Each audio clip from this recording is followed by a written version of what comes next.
So welcome everybody. This is the annual lecture in honor of Count Carlo Landberg, who was a Swedish Orientalist of the 19th and early 20th centuries, who left a lot of money to Uppsala University, as well as manuscripts. And we started a tradition a few years ago, initiated by my colleague Mats Eskult, of honoring him with an annual lecture. This is being attended both on Zoom and in person, although Matthew is not here in person, but we have some people in a room here watching on a screen. I think, including those, this is probably the biggest seminar we've had, at least in my time. So yes, those of us who are here in person will meet for, we'll go to the grave of Carlo Landberg, which is just very close by, and say a few words there, and then we'll have a post-seminar afterwards. And after that, anybody who would like to, we can go to a restaurant together. So that's for the people, the local people. But it's wonderful to have all these people from across the world. Lots of familiar names. Some of you I've met, some of you I haven't met. So now we will turn to today's business. Yes, so it's my pleasure to welcome Matthew today, Matthew Morgenstern, professor at Tel Aviv University.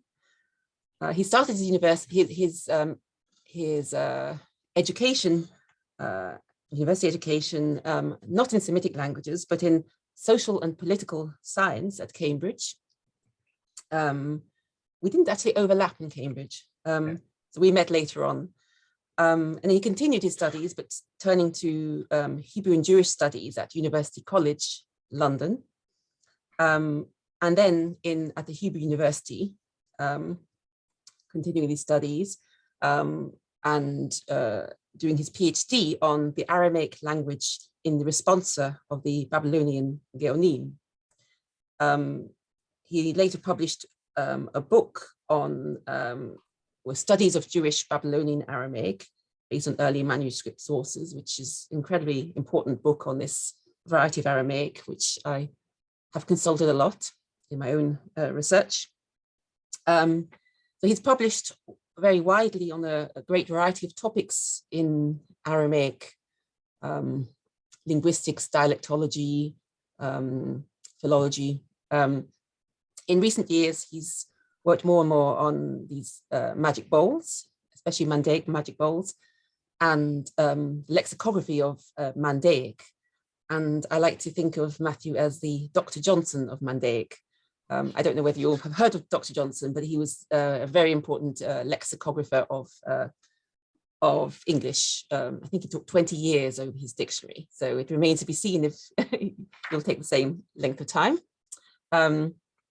But yes, he's doing very important work on the Mandaic language, but not only Mandaic language. Obviously, his works are very important for Aramaic in general. And yeah, his many publications are having a big impact on our understanding of the history of Aramaic. And I like the way that, you know, you can combine findings from work on these magic bowls, these original sources, with, you know, our knowledge of Neo-Mandaic and Neo-Aramaic, to get a full picture of the development of Aramaic. So yes, I look forward very much to what you're going to tell us today. So varsågod, or yeah, please go ahead. Thank you very much, Eleanor, and thank you to the audience. I'd like to apologize to the people in Uppsala that I wasn't able to attend in person for several reasons, but it's quite exciting. It's given us up an opportunity to have this as an international seminar to have more participants. And I also have to apologize to those people who are here and see my opening slide and think that I'm going to be talking about Syriac, because as I'm about to explain, I'll be talking very, very little about Syriac. I'll be mostly talking about the Eastern Aramaic dialects of the late Parthian and of the Sassanid period. I've brought you a map here. Unfortunately, the maps I found on the internet for the Parthian Empire are mostly from the 1st century BCE. It's a little bit early for the period I'm talking about. I'm more talking about the later Parthian period and, of course, the Sassanid period. And as I mentioned in my opening words, I'm not going to be talking very much about classical Syriac, even though we have quite a number of early attestations of Syriac and different genres of the early Syriac.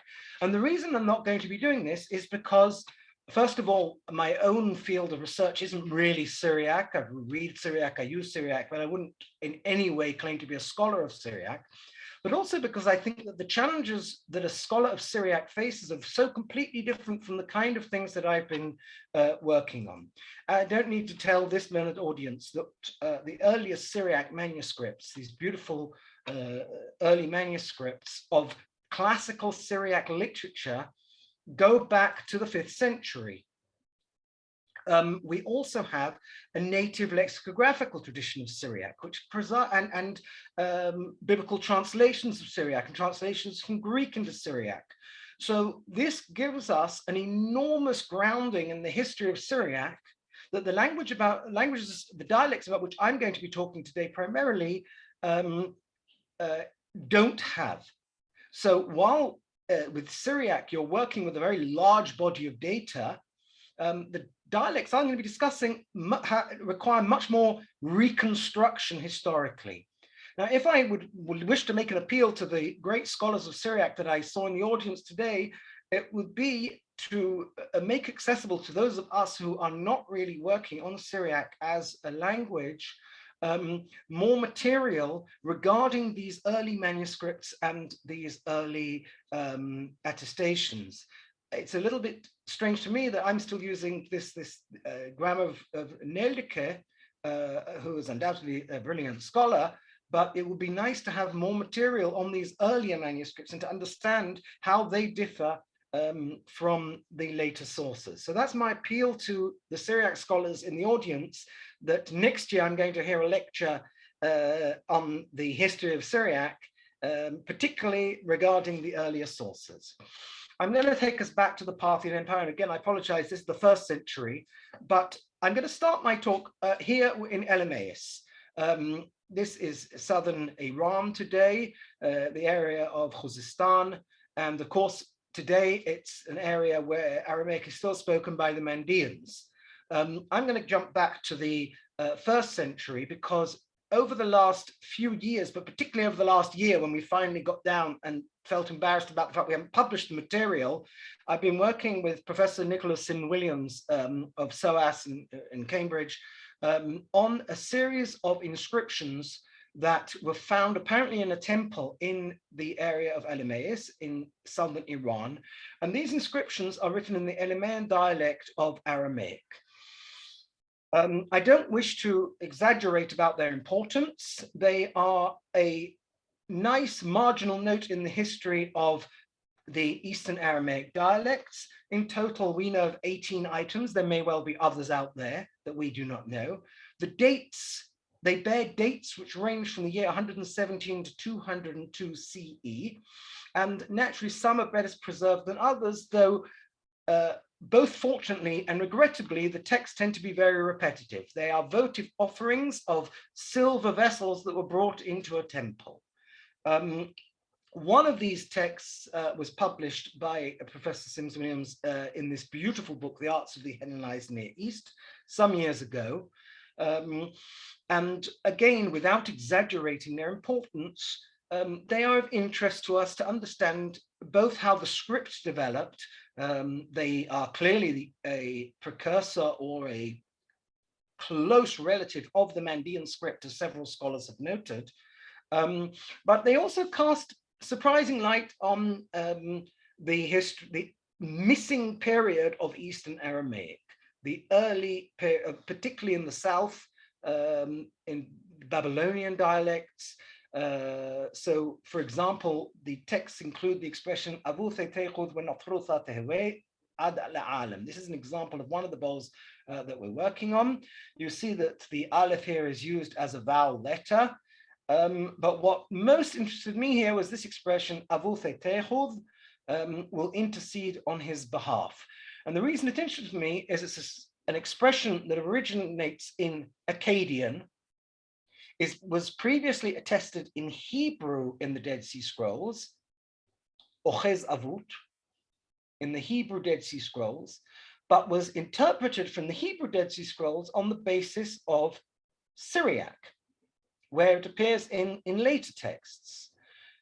Following its discovery in this text, or in parallel, I should say, to its discovery in this text, I also realized that it was attested in one of the Aramaic Dead Sea Scrolls.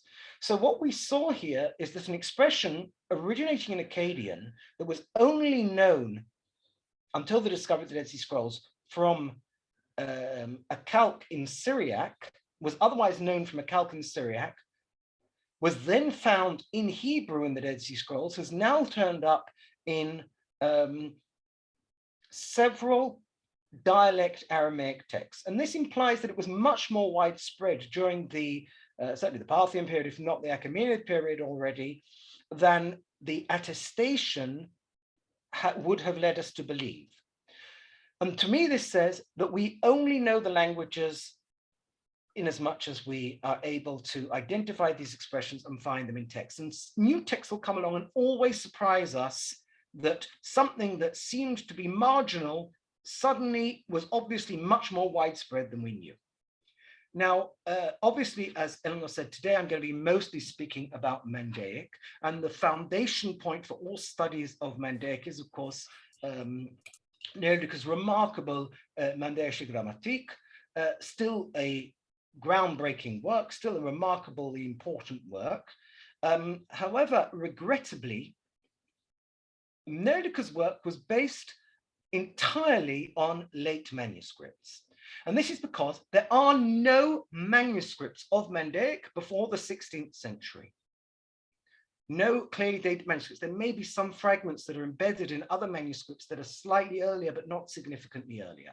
So if in Syriac we were talking about manuscripts from the 5th century for classic works, in Mandaic, the manuscripts, the earliest manuscripts of the most important works of Mandaic are 1,000 years later. From 1,000 years later. We just saw a manuscript of the prayers, the earliest dated manuscript, the Ginza Rabbah, the great work of Mandaean law. The earliest manuscript is from 1560. We owe much, until recent years, we owed much of what we knew about Mandaic manuscripts to the work of Lady Ethel Stefana Drower, who was active in Iraq, particularly in the 1930s, collecting manuscripts, and one cannot underestimate her contribution to the advancement of Mandaean studies. In parallel, although somewhat overlooked by Drower, were the discoveries of Mandaic magic bowl texts. And these texts are generally dated to a period around the 4th to 7th centuries, the early Islamic period. The advantage of the magic bowl texts is, of course, that they were discovered in the ground. Not all of them in controlled archaeological discoveries, but from the controlled archaeological discoveries, we know how they were used here. They were put in the basements of the buildings. Of course, naturally, if you look in the weirder corners of the internet, you will find other theories. Of the Mandaic magic bowls, the Martin's Hoyen collection, which remains unpublished, contains 141 items. Other private collections contain about 50 items, and to date, some 150 bowls have been published. In addition to the Mandaic magic bowls, which, as I said, are the epigraphic attestations of the Mandaean language when it was still, well, it's still alive today, of the classical Mandaic language, or pre-classical Mandaic language, the earliest attestations, we also have the Ledlamelai. These are a couple, oops, it's not number 1, sorry, that's number 11 on your right. Again, these two examples come from the Martin's Hoyen collection. The Hoyen collection contains 20 items. Other private collections contain about 15 items. The length of these texts differs greatly. Unlike the bowls, which are pretty finite, there's a limit to how much you can write on most of the bowls. Lamella, you can always add another strip into the amulet. And so some of the amulets are quite short and some of them are very long. To date, I think 19 items have been published. And it's important to stress that in contradistinction to what Matsuch said about the bowls and lamellae, they are not gibberish. It is what Matsuch said, that the worst priestly manuscripts are better, more coherent than the best bowl and lamella text is simply untenable, and it's simply wrong. The lamellae and bowl texts, if we are able to read them, they are completely comprehensible in as far as we understand the language. I'm talking about the two challenges are reading the script, and if the more readable the script, obviously the better we can understand them, and then understanding what's written in them. But they're difficult to understand, not because they're gibberish, but because of our lack of knowledge regarding these texts. Now, the grammar of these texts has been described in great detail now in a book that's just come out by Dr. Awad Abdurrahman. And I'm very pleased that Dr. Abdurrahman has been working with me for a number of years now on trying to publish the remaining lamella texts. And we keep sending in more articles. If any of you are anonymous readers, please hurry up and approve them, because we're trying very hard to make this material available as quickly as possible, because we regard it as being very important. However, these are only magical texts. If we want to look at other texts, as I said, we are dependent on later manuscripts. In addition to that, some of the magical texts are preserved only in extremely late copies. This text, Pour Dama de Mia, is a very interesting text that cites widely from the classic Mandaic literature and prayers. It makes great use of them. But as you see, the manuscript survives. The only surviving textual witness is from 1861. Not only that, the beginning of this manuscript isn't even from 1861. It's a 20th century copy. I think I know who the scribe is here. It's a 20th century copy that replaces the missing beginning. So on the basis of a corrupt correction of a corrupt text, I have to try to understand what this text says. And why is it important? Because although the copy is only from the 19th century, it's very clear that the formulae themselves are much, much older. For example, Pour Dama de Mia reads, in one part it says, Unasib Dawla Hiwara, and he took a white bucket, Baratuna, from the furnace, the lam sharai that was not used, the bamia latzvi that had not been dipped in water, wa al ara lamatna, and had not been placed on the ground. And this exact phrase or series of phrases appears in one of the lamellae that Awad and I have just submitted for publication.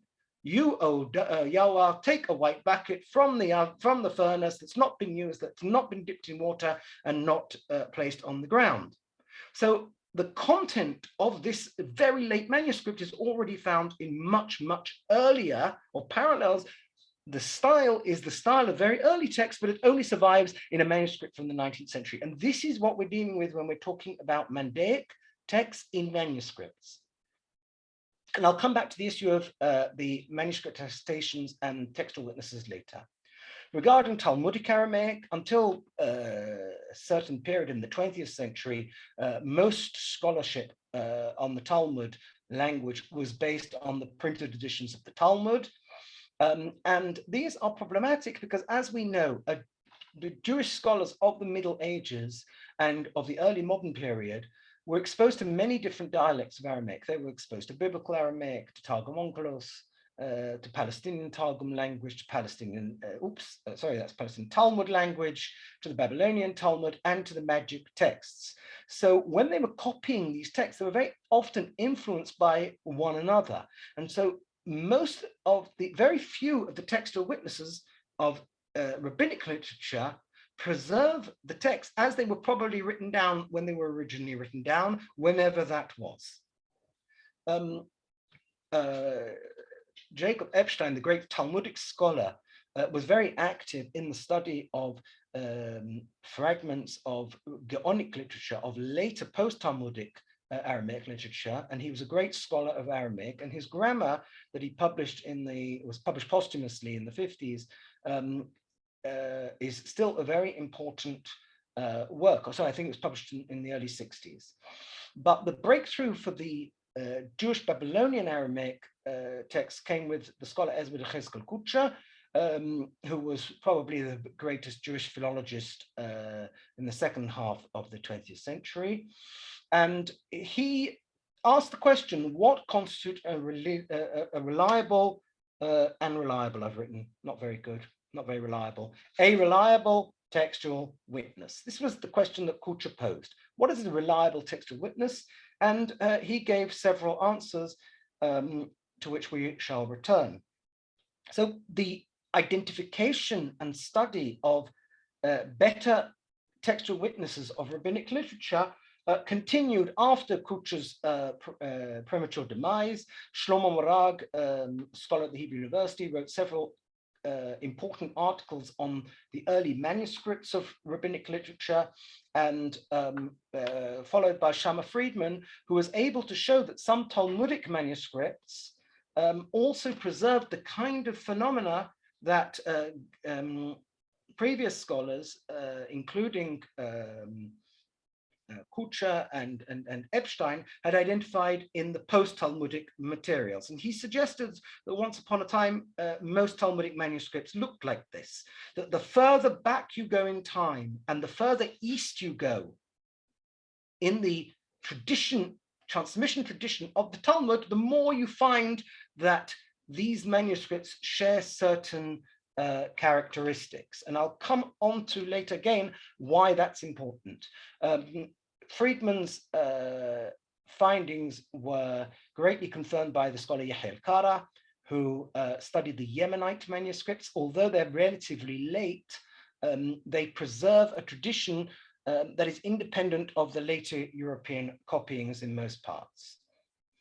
And what you're seeing here is the Sassoon manuscript of Halachot Psukot, a Geonic work, a unique Babylonian manuscript from the 10th century, which has been shown to preserve a very Babylonian language. It is very much free of the influences of other Aramaic dialects. In tandem with the identification of better textual witnesses for Talmudic literature, we have the magic bowl texts, of which only a very small number in Jewish script, in the Jewish dialects, of which a very small number were known when Kutsha was working. And today, there are probably some 2,000 texts out there, if not more, most of which have not been published. And I have to emphasize this. Most of the material has not been published, so most of what is written about the language of the Babylonian Aramaic magic bowls, the Jewish Babylonian Aramaic magic bowls, is based on very partial knowledge of the material. The Jewish bowls are important because they also are dated. There are several of them that have dates.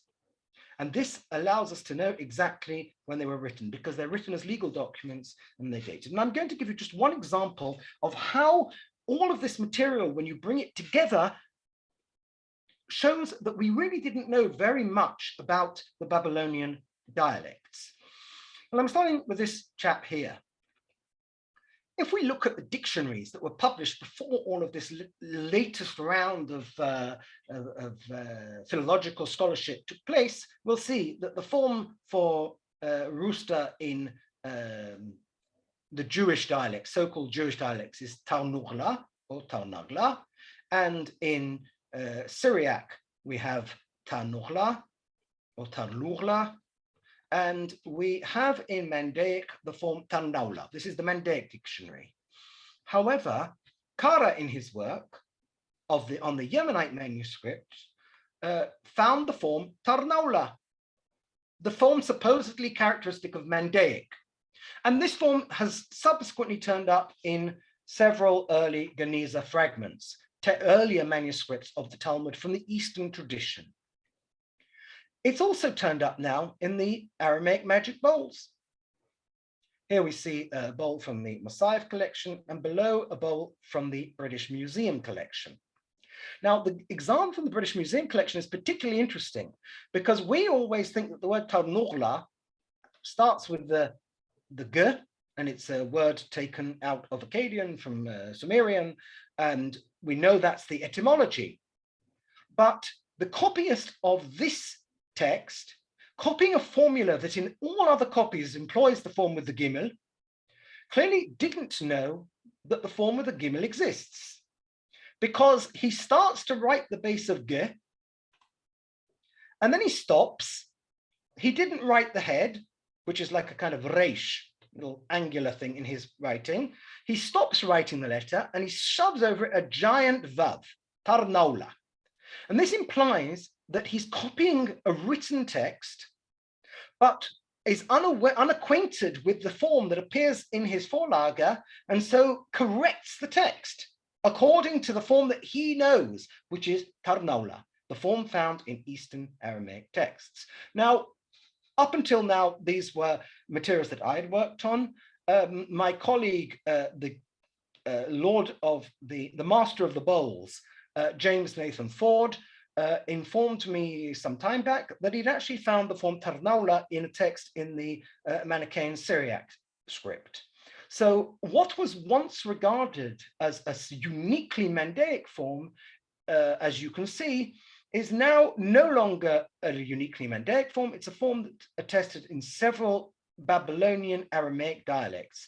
And Michael Sokolov, in his most recent edition of his dictionary, has included the Mandaic material and the Syriac material based upon our work. And I'd just like to emphasize that I mention all these scholars because I'm not claiming that everything I'm presenting to you today is my own work. On the contrary, I find that the collaborative work of several people at the same time, each reading their own corpus and being able to share the material has greatly facilitated our mutual understanding of these languages and of their content. I'd like to go on to another example. Babylonian Aramaic, as in many Aramaic dialects, employs the verb azal, to go. However, in his work, Kara noticed that at several points, instead of having, when the zayin is in direct contact, the z is in direct contact with the le, the lamed, instead of having azla, you have Allah. Now, this is parallel, of course, to Syriac, where it happens, the assimilation happens the other way, that there's azza, etc. But Kara noted the examples in the Yemenite manuscripts. They then turned up in other Geniza manuscripts and early manuscripts. Alinan instead of Azlinan, as you can see.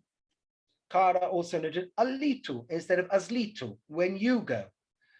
And it was rather nice to discover that they also turned up on a Babylonian Aramaic magic bowl, but in an interesting form, because we have here in a formula that always reads Azlin, after the Azlin, the scribe wrote Alin, but then he added another letter, which I now read as Lamed, above the line. So instead of saying Azlin, it reads Alin. And we can see that he wrote two Lameds, because he apparently pronounced the geminate Lamed.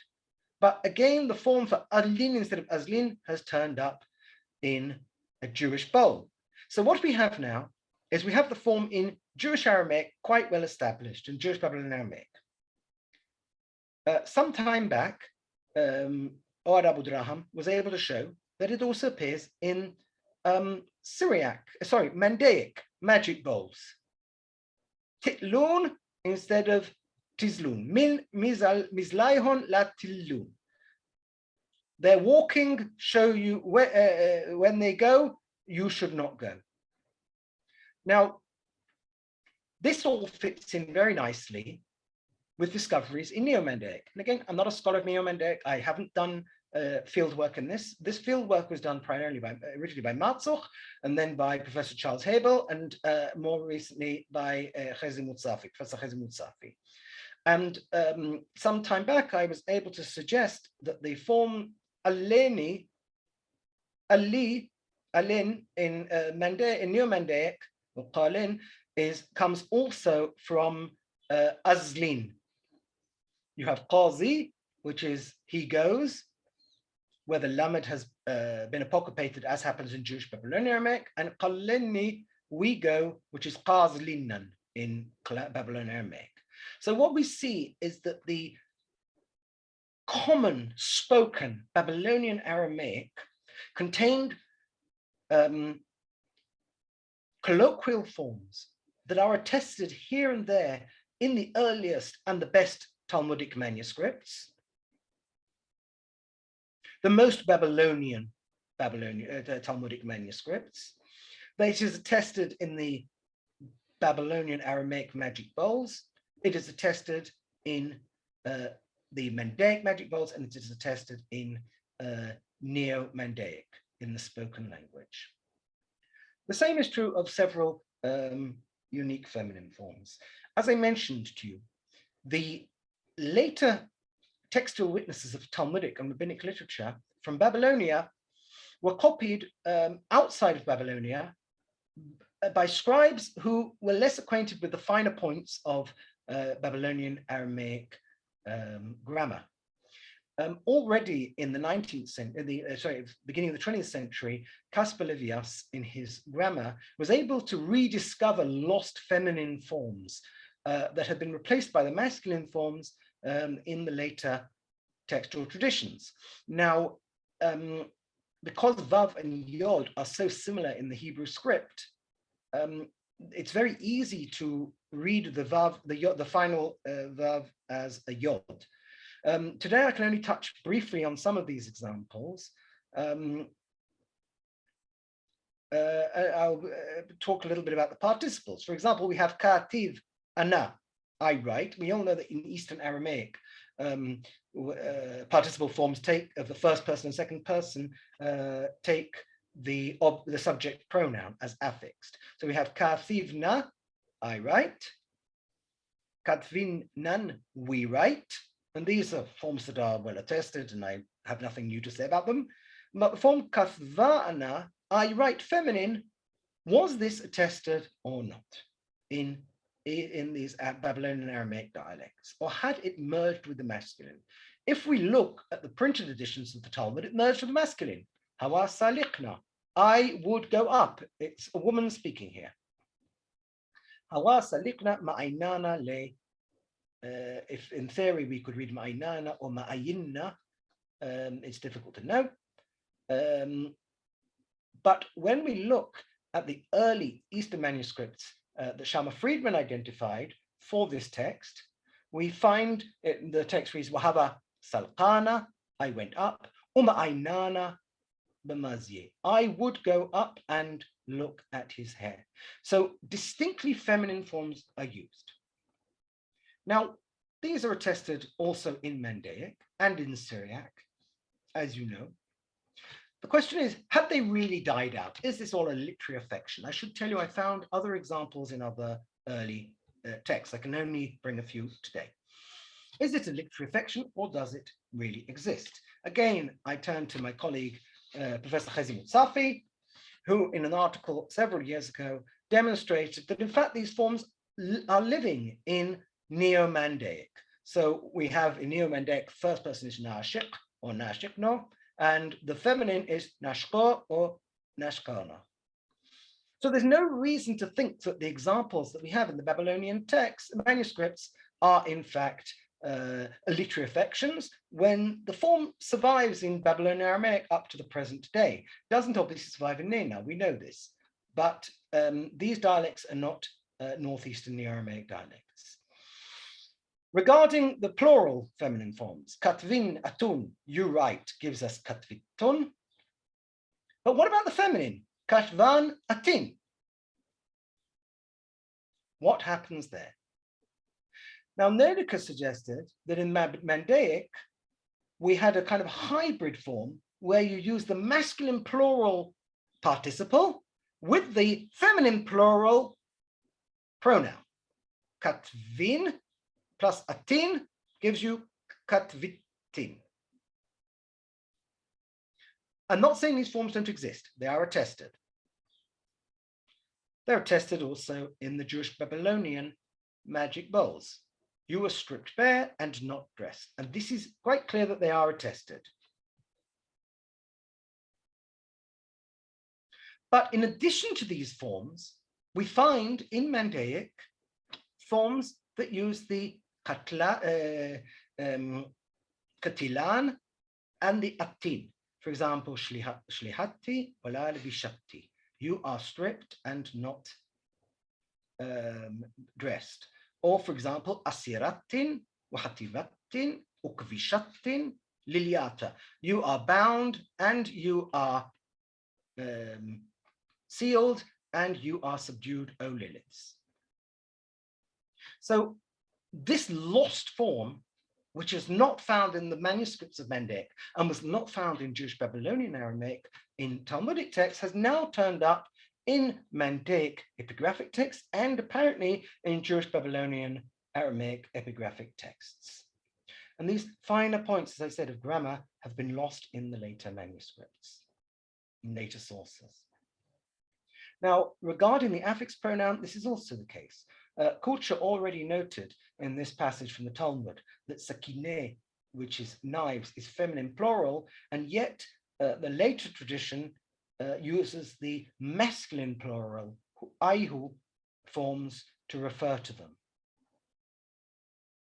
And he noted that the Sassoon manuscript, the early Babylonian manuscript of Gaonic literature, of the Halachot Sukkot text, legal text, uses the form behi, the feminine form. Now, the feminine forms have survived in part in Mandaic texts. So Noerdeke noted this. As I said to you, Noerdeke's work is quite remarkable, and most of his findings are reliable for the works that have survived in manuscripts only. There are things to add. There are things to question. But it's a remarkable work. However, some years ago, while working on the Lamellae text, I was able to discover that in fact we have yet another form of the feminine, or midami leguvre binshi, and they appear unto men as women. Ulinshi midamili beguvre, and to women they appear unto them. And don't let the ia at the end of the word mislead you. Ia at the end of the word, yod aleph at the end of a word in Mandaic is often used as a digraph for the vowel, not consonant, vowel, vowel. So this is midamyali. They appear to them. So what we have here is a stage process of hin being shortened to in, which is what we saw in the classical text that Noerdeke recorded, which again, with approximation of the final n consonant, becomes e. And several examples of this have now been tested, and I think that probably most of them are recorded in Oad's book. But again, we have to be aware of them. It was this text that made us aware of them because the context so much required it. There was no other explanation. And then when I went back and looked at some other texts, it seemed to me that there were other examples, and then Oad subsequently has discovered more examples of this. In some cases, examples of material were hiding in plain sight. So about a long time ago now, 12 years ago, maybe 13 years ago, I started this project to gather up all of the material of Mandaic for a dictionary. And we process it through the comprehensive Aramaic lexicon. Now, being forced to analyze every single word in your corpus lexically requires you suddenly to find things that were never recorded in the dictionaries. So, for example, in the Ginza Rabbah, we find the word marahmanuta, mercy. Now, or compassion. Now, Lidzbarski, who translated the Ginza, understood it perfectly, and he translates it correctly. But because it was so obvious to him, apparently, he didn't write it on his little card, and it never made it into the Mandaic dictionary. So the word is just not recorded in the Mandaic dictionary. It was found in Babylonian Aramaic. It's found in the Ginza. It's now found in our lexical list for Mandaic and in the comprehensive Aramaic lexicon. And indeed, it's now found its way thanks to my giving lists to Sokolov to the latest edition of the Sokolov dictionary. So if you look here, it wasn't in the previous Sokolov dictionary. This is the second edition, and it's now here.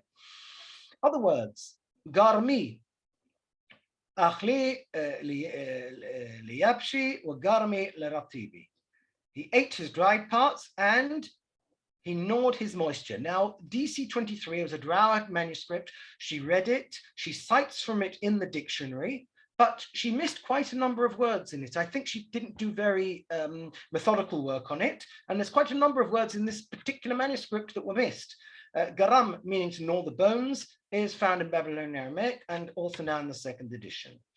In some cases, because they didn't really read the text, the magic text that had been published, the bold text very clearly, Drower Matsuch overlooked words that were in them. So, for example, this text was published by Lidzbarski quite early on, but the word arkali, the curls, he never made it into the Mandaic dictionary. In some cases, as I said, the fact that we're working on other texts enables us suddenly to see things that were missed. So this word ilah, which is a common Semitic word for rib, was not identified by Lidzbarski in his translation of the Ginza, even though it's quite clearly there. He just misread the text.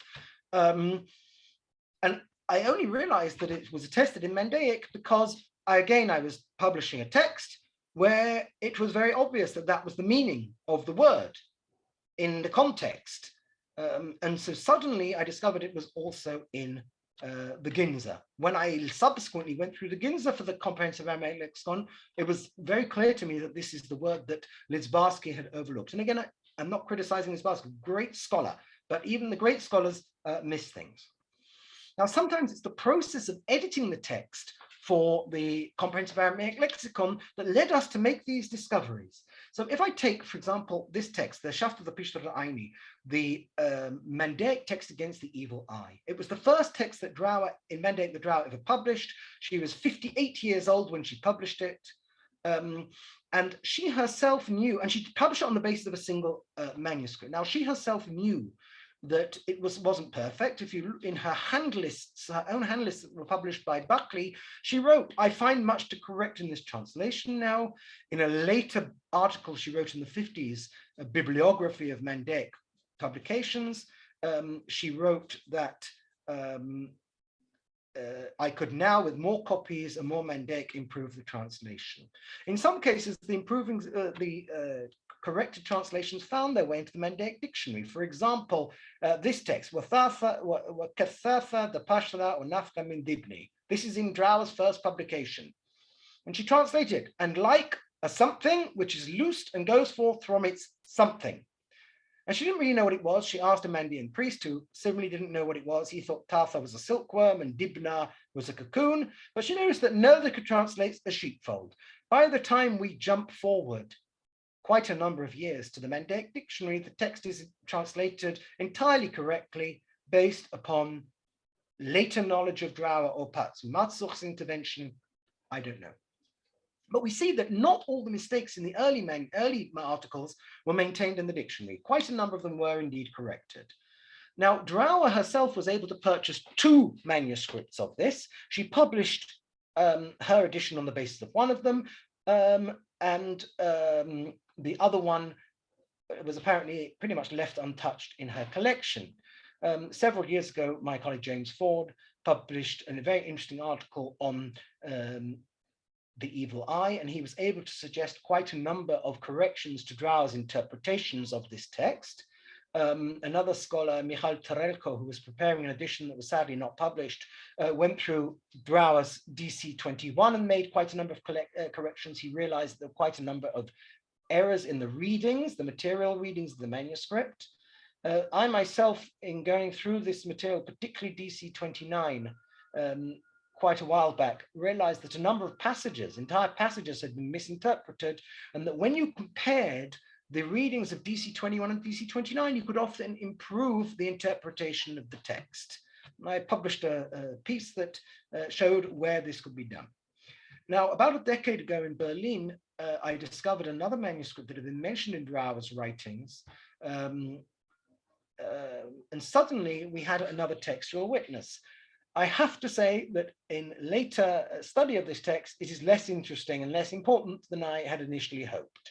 Although it claims to have been copied in 1816, it's very clear from the handwriting that it's not copied in 1816. It was copied by Père Anastasi's Mandaic teacher, so it dates from the end of the 19th or early 20th centuries. And this copyist had a tendency to leave the original dates of the manuscripts that he was copying in the copies. So we now have 3 manuscripts upon which to base our edition. But the story doesn't end there, because the misfortunes of the Middle East over the past 20 or more years, 30 years now, since the first Gulf War, have led to enormous changes for the Mandaeans, in particular migrations of the Mandaeans from their traditional homelands of Iraq and Iran to other places such as Europe, Australia, and America. Now, I wish no misfortune on the Mandaeans, but their misfortune was my good fortune, because it suddenly made them accessible to me. I could suddenly go and discuss things with Mandaeans, whereas I couldn't go to Iraq and Iran. So what we're seeing here is the Mandaeans of the Netherlands, particularly Rabbi Rafid as-Sabti, who is the grandson of 2 very important Mandaean priests and owns the largest collection of Mandaic manuscripts in the world. And after some discussions with him, I was able to go to his home and photograph his remarkably important collection of manuscripts.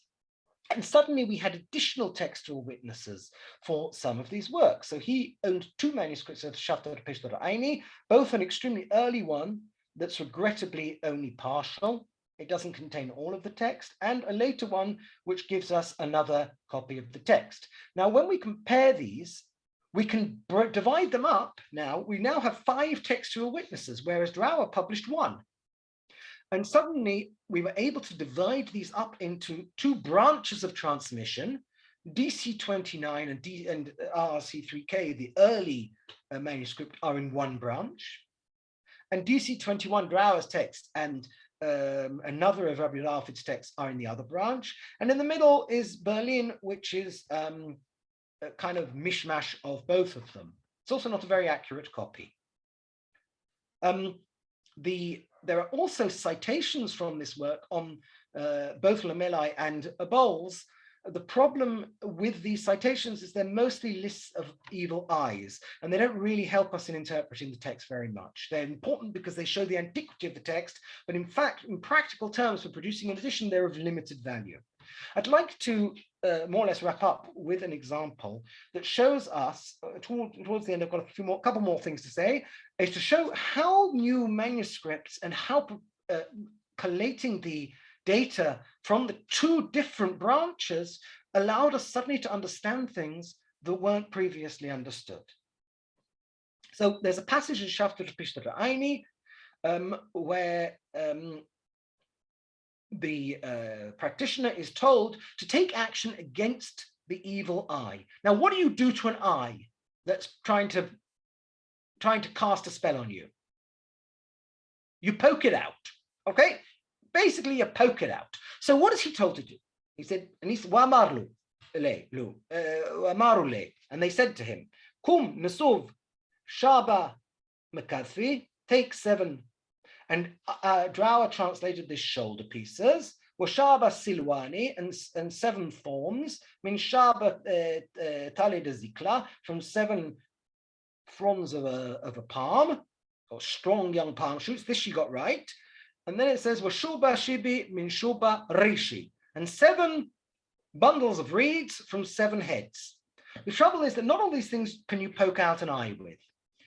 We'll begin with Makadfa, which she said shoulder pads. I'm not quite sure how you poke an eye out with shoulder pieces, but my colleague James Ford proposed a much better interpretation, that Makadfi is in fact Makhtabi or Makhadfi, and it means some kind of awl or sharp piercing device. So now we have a word that actually makes sense in its contexts. 7 awls or needles of iron.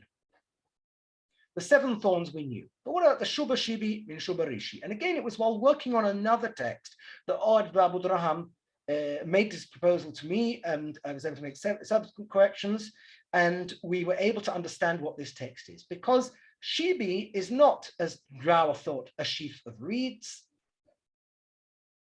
It is, in fact, and the Rishi are not Rishi. DC 29 reads twice. Shuba Shibi means Shuba Dishi. 7 Shibi from 7 doors. Disha is like Dasha in some Aramaic dialects, a door in Mandaic. Now, this text was cited by Sokolov in the dictionary under the word Shiba in the 2nd edition, but unfortunately, we only realized what it meant after he submitted the dictionary for publication. Because in fact, it's not Shuba Shibi means Shuba Rishi, it's Shuba Shibi means Shuba Dishi, and it means 7 splinters from 7 doors. And with splinters, if you've got a splinter in your hand, you can imagine how the poor old evil eye felt getting a splinter in it. The correct reading has been incorporated into our edition in the Comprehensive Aramaic Lexicon, and the correct interpretation of this passage is now found in the entry of Sheba in the Comprehensive Aramaic Lexicon. So this was a cumulative work of both gathering up other textual witnesses and several scholars reading various texts, coming to conclusions about what the meaning of these words is and correcting the reading of the text. And it all came together to give us a much better interpretation of this particular text. And another little piece of the puzzle has been fitted in. And in order to make it available immediately, our principle is that anytime we have these kinds of corrections or new material, we try to put it into the Comprehensive Aramaic Lexicon as soon as possible. So the findings are appearing on the lexicon within days of our discovering them. Obviously, the more we're turning up text, the more we're finding new lexemes. This is the case also in all languages, in any collection of works where you're finding a new manuscript, there'll be something new in it. So, for example, recent Mandaic discoveries have given us like the word Gadampa, meaning wings, which was previously known from Babylonian Aramaic. And here you'll see that the Mandaic has been incorporated into the new edition of Sokolov. We were able to get it in there. More recently, post the 2nd edition of Sokolov, we found the word Yamamatha, meaning pools or ponds or lakes. There are also places where it seems to mean a lake in Syriac.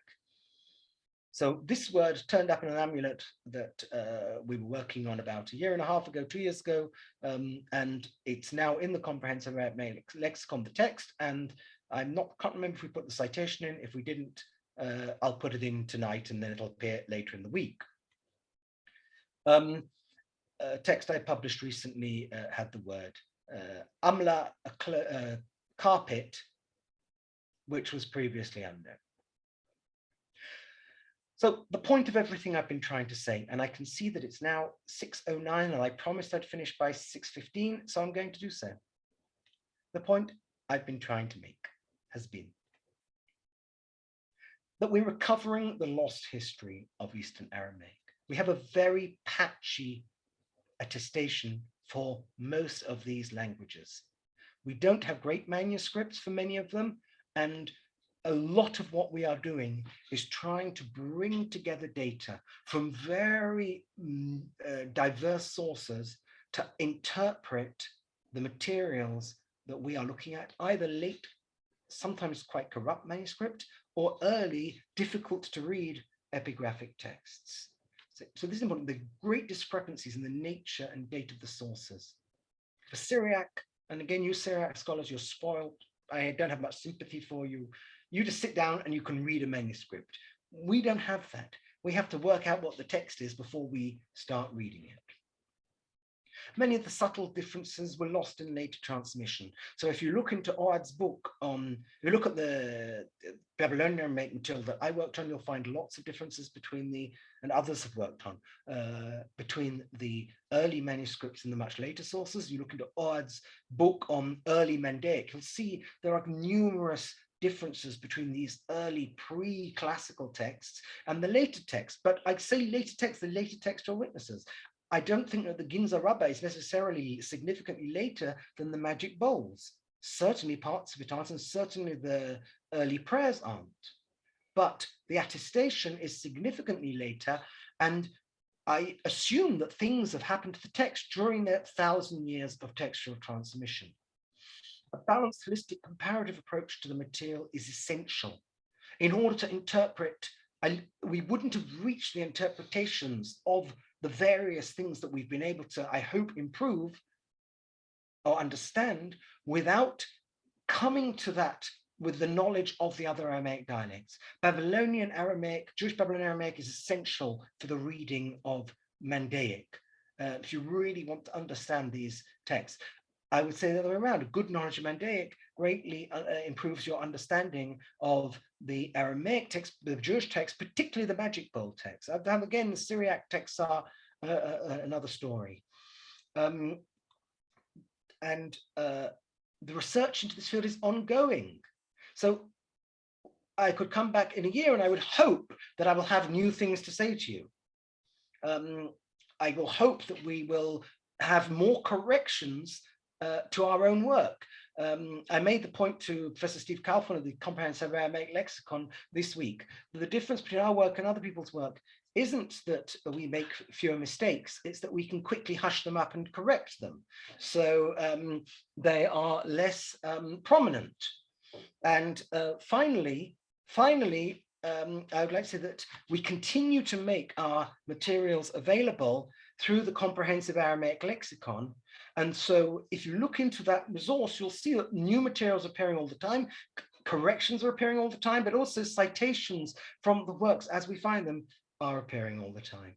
Okay, we've now reached 6:13, Taryag, and it's time for me to stop and for you to ask whatever questions you wish to ask. Thank you very much. Thank you very much, for Matthew, for this fascinating lecture. So do we have some questions or comments from the audience, either here or in, either on Zoom or in the room? So I will try to look out for raised hands. So now I can see everyone. Yeah, I can't see everybody at once. I have to kind of switch between. Maybe if I close this, I can see them. Oh, no. Close. Right. No, nobody has any questions. Everything was so they will. They're digesting.